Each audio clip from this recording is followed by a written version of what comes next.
Hi, and welcome to Where Are They Now? I'm your host, Heather Lindstad, from the Chelmsford High class of 1985. My goodness. Ann Perriello is with me today from the class of 1995. And thank you so much for joining me. How are you? I'm doing well. Thanks for having me. Yes. Yeah. So you've had quite the career already, and but let's talk about what happened prior to going to Chelmsford High and those kind of things. Did you ever think right then, before you even got to Chelmsford High, that you were going to be a police officer? Definitely not. No. Just grew up as an average kid playing sports, would play, you name it. I pretty much played every sport, from soccer to field hockey to softball to basketball, growing up, and just stayed active. Hung out with all the neighbors in the neighborhood, would ride bikes. Thinking about a future was not even on my forte. It was not on the platform, but you go into high school and you start taking classes and people are talking about future and you need to start making a plan. Yeah. Did you always grow up in Chelmsford? I did. Okay, Yeah. so you always felt like it was a pretty safe community, the bike riding and those kind of things. So it was really not something that you were really bumping into police officers or any of that kind of... Well, I had a few role models. So Richie Adams was a famous retiree from the Chelmsford Police Force. He was my neighbor, and I hung out with his daughter, Lynn. Yeah. Lynn and I were best friends growing up, so he was a role model for me. I know he was pretty stickler to the rules, made a name for himself out there, but was active on the road. But he would show up to all of our sporting events in a uniform, and just that made me start paying attention to what he's doing. So he's working, but he's out with the community. And then over time, I would see a couple of my other friends, Julie McCusker, who is now Julie Briere. Her dad was the retired police chief of Chelmsford. He would be at our softball games, and you're just watching them, and they're just setting a good example. They're personable. They're kidding around with people. They're taking pride in their uniform, and I think that's what started steering me in that direction. You take pride in the uniform in sports, but then you put the community aspect into it, and you get the best of both worlds. So as a ninth grader, right, entering the high school, were you at all scared? Because you just said like you were playing a lot of sports and those kind of things. And the transition to high school, though, still is a little different for everybody. But did you have a nice transition in getting into ninth grade and playing sports? And was that like a comforting feeling?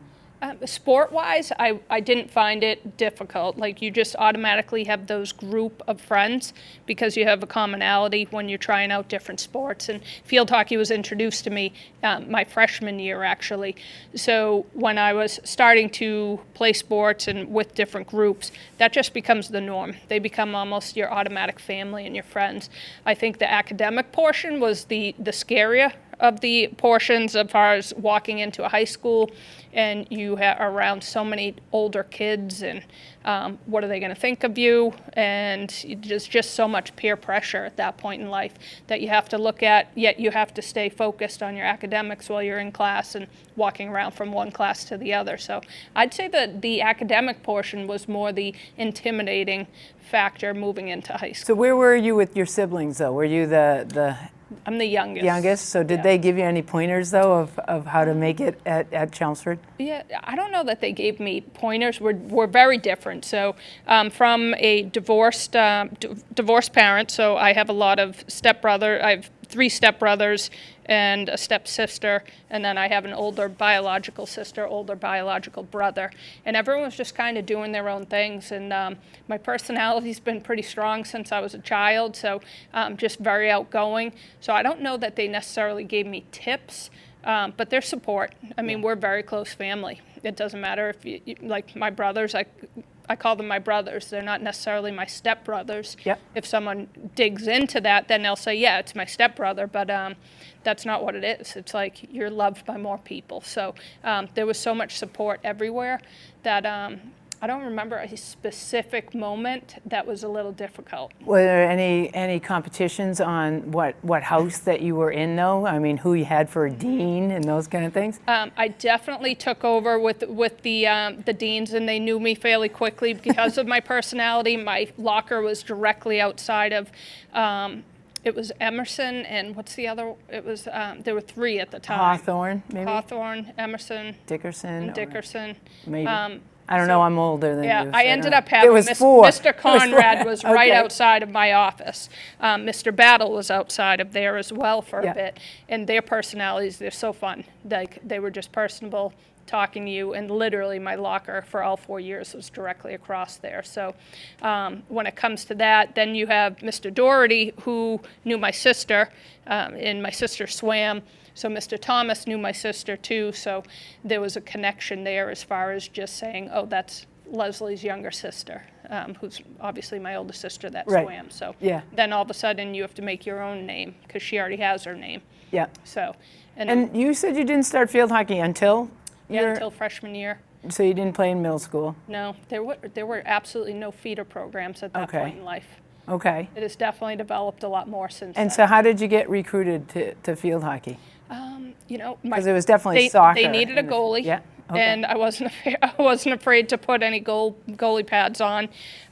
So Lynn, my friend Lynn Adams, she started playing, and then I was just hanging out with the same group of people. I'm like, I'll try it out. So I was a goalie for a little bit, and then transitioned to defense very quickly. So You didn't like having the pads on. no, I'm more active. Like, you have to stand still. Yeah. Too long. So Okay. yes, that was not intriguing to me. I needed to keep moving. And how did you guys do? How was your success? Freshman year was pretty interesting. Yeah. I don't think we had any clue what to do. Coach Dick was our coach, and he had a handful of wild girls that were freshmen that were trying to learn the sport for the first time, and he was patient and ran us into the ground. So you learn some work ethic from day one, walking into double sessions. Right. And we had fun, but then as life transitioned, I ended up working out with older players, and Leslie Cato was quite a role model for me for years. Yep. She and I worked out through the whole summer. My freshman year, her senior year, she was going to URI at that point, and we just started working out and doing different programs together, whatever she had. So I learned that strong work ethic at that point with, like, how do you get yourself to that next level? And did the same thing happen with the softball playing? Yeah, I don't think that I was the greatest softball player in the world. I was a first baseman, progressed to varsity at some point, and I don't know if that was my sophomore or junior year. I forget, to be honest with you. It's been a few years since I've been out of there, but I'm more like, I'm a team aspect type person. So I did earn the captain role, but that captain role didn't come necessarily because I was the best player on the team. It's more, you just support everyone. Right. And keep me moving forward, and let's get serious. Right. Let's have a serious practice. Let's get better. Let's make ourselves better, and just the team aspect of that. And who was the softball coach at the time? Coach Bruce. Okay. Rich. Yep. Yep. And I recently ran into him at the Voices of Title IX. I hadn't seen him for probably 20 years. Looks the same. Yep. Moving around, chatting, being social, good guy. Yeah. Yep. And he was my coach. I want to say, I don't know if I transitioned sophomore year halfway through the season, but I had him for a coach for a few seasons, definitely. So with all those people that you met, how was your transition? Though you said it's a little difficult academically, but how did you find your way through that and thinking that, you know, when I'm going to graduate now, I'm going to go to UMass Lowell? How did that all go? I wanted to go to BC. Okay. I wanted to play field hockey in that stadium. That was my goal. Yeah. I was not the best student. If you look back on yourself and you say, where should I have done things differently academically, I should have paid attention and really buckled down and learned what I needed to learn in high school. I didn't engage academics the way I should have until I got to college, without a doubt. But my goal was Division I field hockey. I didn't have the grades to get in BC. I was recruited by URI, went on a recruiting visit there for Division I, spent the weekend, and then the weekend after I was recruited by UMass Lowell. And when I went to UMass Lowell, I'm like, these are my people. This is, everything clicked. It felt comfortable, it felt normal. And even though it's just Lowell, I still was living in the dorms. So I committed to Division II at the time. UMass Lowell's Division I now, but it was Division II at the time. So that's a great thing, though, about finding your place. Yes. Right? You Yeah. just, same thing, you left Chelmsford, which is going to be a really comfortable level, right? Right. Where Yeah. you know everybody knows, it's kind of like Cheers, everybody knows your name in Yeah. Chelmsford. But to delineate between URI and UMass Lowell must have been like, okay, it just feels right. Yeah, it did. Like the people, I don't know, we meshed. It just, and it didn't feel that way when I went to URI on the recruiting visit. Very good people. Even had with fun. Leslie being there? Yeah, yep. Yeah. I was just like, no, this is where I need to go. Yeah. So, best decision I've ever made. Now, but coming out of Chelmsford, did you know, though, criminal justice was the thing? And had you talked to anybody, or had you worked with the police department in Chelmsford or anything to get you there? Eventually, I did an internship in college with Chelmsford. And it was actually, their office was in North Chelmsford, where I was pretty much based out of. And they taught me a lot. I did some ride-alongs.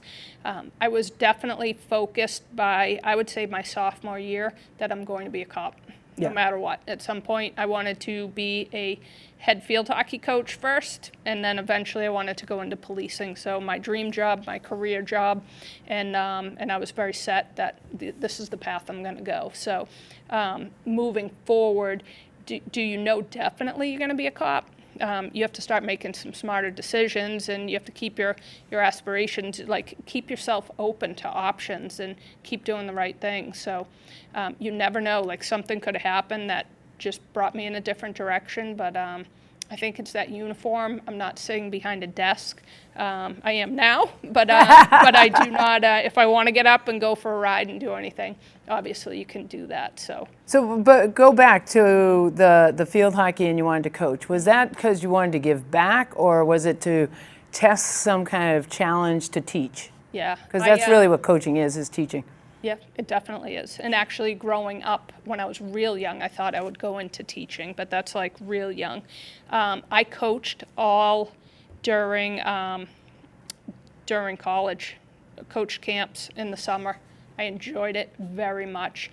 And then you're getting better as a player.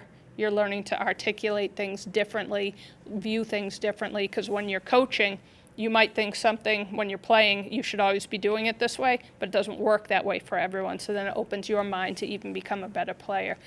Just watching that growth, I think, is what grabbed my attention. And then if you are, especially at the college level, you're watching these women grow from young adults to women by the time they graduate, and they're getting ready to, whether they're going to go off and get married, they're going to go on to a career, they're going to coach, do whatever, you're taking them into that next avenue of life.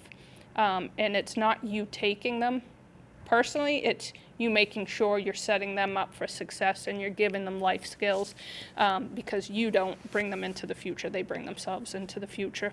Coaching gives you that opportunity. So why was it a quick turnaround, though, once you figured out the coaching was good, and then you just wanted to really get into law enforcement? I think I was too eager to jump into it. Okay. I do not regret becoming a police officer quickly.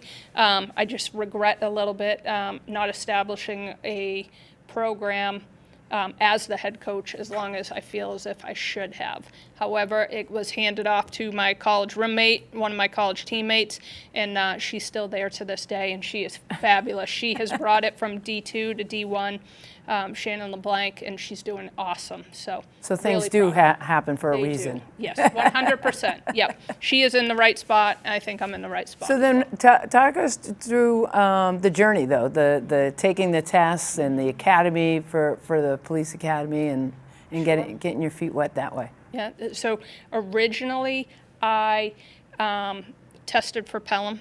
I was an assistant field hockey coach at UMass Lowell, and the head coach, I ended up getting hired in Pelham on a Friday. On Monday, the athletic director called me. He said, would you like the head coaching job? His name was Dana Skinner at the time. I'm like, Dana, I just signed a conditional offer of employment to become a cop. I'm like, I need a couple days. So I went to the police department, spoke to them, and they said that you're absolutely crazy to pass this up. And I was like, I feel the same way, but that doesn't mean that you're necessarily going to do that. So turned down Pelham, obviously the proper way, and ended up coaching my first season, which was 2000. And then like it was a year into it, and I was just eager to become a cop. I don't know like what was pushing me towards there, so I started testing because it can take years to get hired, and Pelham caught my name on someone else's test, Joe Rourke, who is a Chelmsford High alumni, and he was the captain up in Pelham at the time, called me.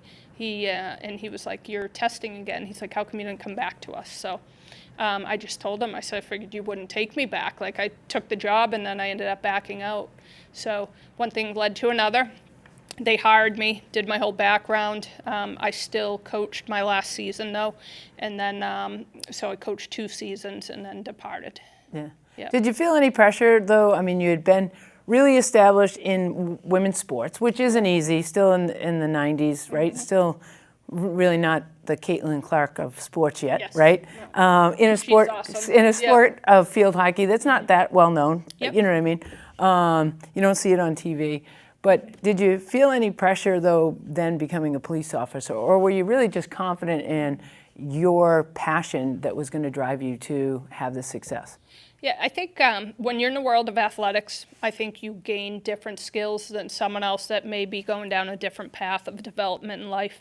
Life skills, like I was the student athlete chairperson of the student athlete committee at UMass Lowell, so you had to bring all the captains together, and it didn't matter if they're males or females, so you just learned to work with everyone.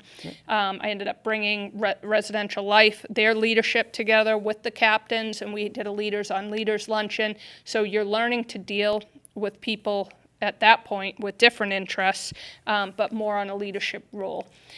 So going into policing, definitely nerve-wracking, first female ever to be a police officer in Pelham. I needed to break down some walls. I had to break down some barriers in the first 3 weeks. You get tested a little more, like can she handle herself? But I grew up, my father he taught Aikido. And he taught Aikido in Chelmsford for years and had a dojo in Lowell too. So I did a lot of judo, a lot of Aikido, so I wasn't concerned necessarily with that. But I think my competitive mindset with you're going to win, so if you end up in a situation, I'm going home at night. And that's going to happen. So I don't think you lose that just because you leave the world of sports. Right. And you bring that directly into where you're going. And that was my goal. So nerve-wracking, yeah, because I was the first female, you're doing something different. Training has changed. Like back then, they trained me for 2.5 weeks, and they put me in a car, and I wasn't going to the police academy for months, and I'm like, I have no idea what I'm doing. So they were like, do you need a couple more days? I'm like, yeah, I at least need some books. Like, you want me to stop cars, but I don't even know what I'm necessarily looking at. So that doesn't happen today. Life has changed, there's policies, everything else, but yeah, you had to learn quickly. You definitely did. But that's a challenge. And I definitely seek the challenge before something that's easy. And so throughout your career though, is that what it has been to get to where you are right now? Has it been like a challenge, or was it different scenarios of policing that drove you to it? And I think you're also inspired to lead. So I don't think sitting as just a patrolman was going to work. Yeah. Yes, I was a patrolman, and I literally asked, can I put a road race together? Yeah, okay. And they were like, a road race? I'm like, yeah, a road race to benefit domestic and sexual violence. I'm like, I'd like to pair up with one representative from the PDs, police departments around us, and bring them in. And we put it on together. So they were like, yeah, they didn't stop you from doing anything you wanted to start. And that is what is unique about Pelham. Like, you want to develop something, we'll support that. And that motto does not change today. So I put together a road race, yet I was a patrolman. And I was working midnights, and then worked with the other representatives, and you raise money for resources that we rely on regularly. So it worked out. So, but that challenge, back to your question, is you are challenged through different things. Like roadside, I've probably had more men that were intoxicated, like clench their fists like they want to hit me more than they would ever hit or even clinch and try and hit a male. But you have to pay attention to that stuff. If you're not paying attention, you're going to end up getting hurt. Someone clenches their fist, you tell them, I'm being respectful to you. Loosen up your fist. So you call them on it, and half the time they don't even realize they're doing it because they're impaired. So challenged on the roadside, definitely on occasion, been challenged on the roadside. Internally with the police department, you have to earn what you get. If you're going to work up in the ranks, you earn that. But how do you earn that? It's not about, like, someone who takes their training and keeps it to themselves and is not sharing the wealth, to me, is not doing the best for the police department. So if you're learning something, you're making sure the people around you know how to do it too. And I think that is what has benefited me. Like, I want a strong team. It's not about an individual out there. We go to calls together. So you better be able to handle what I can handle, and I better be able to handle what you can handle. Right. And if we can't, we better get someone else in there to help us out and teach us. So I worked in the schools for years, love that, love community involvement, and it almost goes back to coaching because you're watching kids develop and go through the schools year after year, and then you're getting called back when they graduate, and can you come take a picture with me? And so it is working. You just have to stay focused and keep going, one day at a time. So in the back of your mind, okay, I didn't get into Boston College. Pelham's letting me do anything I want in bettering myself. Yeah. And then you went on to get 2 different degrees. Yeah. Yeah, well, so when I left UMass Lowell, I already graduated with my master's in criminal justice. So I did a fast track 5-year program. Ended up being 5.5 years because I had extended with coaching. But I do have a master's now. So as time goes on, you experience so many different calls in your career, a lot of traumatic things, and you need to learn, like, how do I continue doing this job? Yet you're just like mentally spent over what you're seeing, and you're seeing other people do it, and you're going to call after call with majority of what we deal with is positive, but then you have suicides. You have people that want to force you to act against them, and it's the last thing that you want to do. And you see people at their worst, and you hope to like turn that around. So my focus changed as time went on. So when I became a sergeant, I think that was 2007, now you're responsible directly for some subordinates, and how do I keep them healthy? And there was nothing put in place in policing that from day one, these are the things we need to put in place so all of us can stay healthy and eventually retire. You see suicide rates with police officers at the highest mark ever, and that a lot of it's with that pressure and not knowing how to deal with things. State of New Hampshire, model state, for critical incident stress management. We have so many programs and resources available, and they're opened up for everyone. So I got involved with that. That led me to, what am I going to do when I finally leave policing? Because you're not going to do it forever. So I wanted to get some credentials to back up being able to help people and do therapeutic type stuff with wellness programs for first responders. So I went and got a second master's in social work, graduated Salem State University in 21, and I'm licensed certified social worker in Mass. Not practicing like directly. I definitely meet with people one-on-one, and I'll have more coffee with them. And I have a supervisor who is aware any type of training, research, anything like that I'm doing. I check in with him. And then if I'm meeting with someone one-on-one, I also let him know that too. So you mentioned, though, are there certain situations that you were in that really stick out in your mind, though, that have helped you or driven you to help other patrolmen and those kind of things? Oh, 100%. And in 2009, we had a death of a child on Halloween night. He was trick-or-treating, was out with a load of other kids. They had a hayride. It was very windy, and a small birch tree came down and struck him and killed him. So very traumatic night.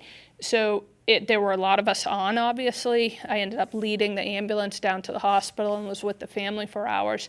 A night like that changes you. It's something that you eventually need to put in like a compartment where you're seeing the family become healthy over time, that you need to make sure you stay healthy too, and that calls like that are very rare. So that's one that definitely sticks in my mind. And when I've spoken to like large groups of police officers, the very first time I ever spoke, I was there to talk about that night, but I actually started with a call the weekend that took place the weekend prior. So that stress, cumulative stress, had already built up. The call prior to the 2 weeks prior, there were only 2 of us on. We're in an area where our radios were not working. We had barricaded a female in the house. She was being held at gunpoint. and she had her son in there, and we couldn't get a hold of anyone. There's 2 of us. We have to shut a road down and call the person out. That was a very stressful evening. I had no idea it was even in me until the first time I spoke in front of a crowd of officers to say, hey, you can have some calls like this that are pretty traumatic, but here are some tools that you can put in place to make sure you stay healthy so you keep doing the job. And I was talking to a group of recruits because that's what we're trying to get. Before you walk through the door, let's put these things in motion. Let's not teach veterans at this point that, hey, you now need to put these things in motion. Let's change. Let's be the change. So led me into social work. I have definitely, it was October of 19, there was a church shooter. I was in as a lieutenant, just came in actually to meet the family of the little boy that passed away 10 years prior, and I was there to kick off Toys for Tots with his family, and they were bringing thousands of gifts into our lobby. I was in a sweatshirt, jeans, just a small little gun because I have a take-home car. It's just a business type thing. So we had a great morning. They had adopted 2 kids. They're very healthy. They're very faithful. It was an awesome morning. So as I was leaving there, I was like, whew, like I took a breath. Like, look where they've been after 10 years, and very difficult. And look what they just kicked off. And at that point, over the radio, I have a report of 1 person being shot. And then it was a report of a 2nd person being shot. I only had 2 officers on the road. They were at a motor vehicle crash on the other side of town. So I literally pulled over. I threw a vest on, and I was just flying up. It's Route 38 near the Salem, New Hampshire line. So one thing leads to another. The dispatcher gave us an address that would have been a residence. And then she says, no, it's a Pentecostal church. I'm like, we have an active shooter in the church. So I went, obviously you're flying there. I had to call my captain. I'm like, you need to make sure that, call the chief. We have an active shooter. And I'm like, I'm going to be the first there. And you're just doing a million things. So you have to make sure an ambulance is there. Call Salem. We need backup. And I'm like, clear the air. I'm going in the front door. And then I'm like, I need a couple people to go around back. So there's a lot of different things, a million things that are going on. But you're so focused and you have an adrenaline rush. And I had a relationship with the members of the church. So when you go into that church, you not only are going to an active shooter situation, but an active shooter situation with people you really care about at this point. So, but anyways, I was the first person in there. As I was pulling in, I was told that the parishioners were holding him down. So I ran in, you clear the area quickly, make sure no one is a threat, and he was being held down. So he was a big guy. I had about 5 to 7 people on top of him. Asked if they could continue holding him down until someone else showed up. I don't even think I had handcuffs with me. And then the bishop had been shot. So I attended to him. My guys came in and we arrested him. Yep. If this all happened just because you played sports, it didn't happen for me. You just chose a different road. Yep. Yep. Yeah, well, I did because I have law enforcement in my family. You too. But I want to thank you. I mean, your stories are incredible and inspirational for everybody that still wants to go into law enforcement. I know that that's something that people are talking about, but Yeah. I'll have you back. So. All right, sounds good. For everybody, thank you very much for joining Ann and I here at Where Are They Now? I hope you come back for our next show. Thank you very much and have a great day. Yep.